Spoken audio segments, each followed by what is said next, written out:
নমস্কার সবাইকে। সবাই কেমন আছেন? আমি তো মোটামুটি ভালো আছি।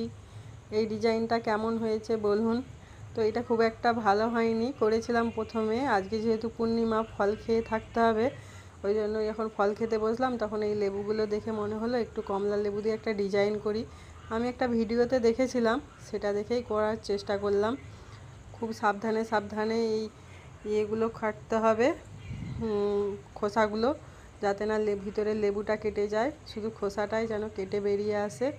তারপরে এইভাবে কেটে নিয়েছিলাম। তারপরে আবার ঝিরিঝিরি করে কেটে নিতে হবে, খুব হালকা হালকাভাবে ছাড়িয়ে নিতে হবে। ছিঁড়ে গেলেও চলবে না, কারণ ডিজাইনটা আসবে না। তারপরে ডিজাইনগুলো করে নিয়েছিলাম এইভাবে। তো দেখো কেমন হয়েছে। আমার তো খুব ভালো লাগছে, তোমাদের কেমন লাগছে বলো। প্রথমেরটা করেছিলাম অতটা ঠিক ভালো আসেনি, তারপরেরটা এসেছে। তো একবারে কি আর থেমে গেলে হবে? প্রথমটা খারাপ হলেও দ্বিতীয়বারটা একটু ভালো এসেছে, এরপরে আমি যখন করব তখন খুবই ভালো হবে। তো কোনো কিছু থেমে থাকার নয়, একবার না হলে আবার বারবার চেষ্টা করলে নিশ্চয়ই সফল হওয়া যায়।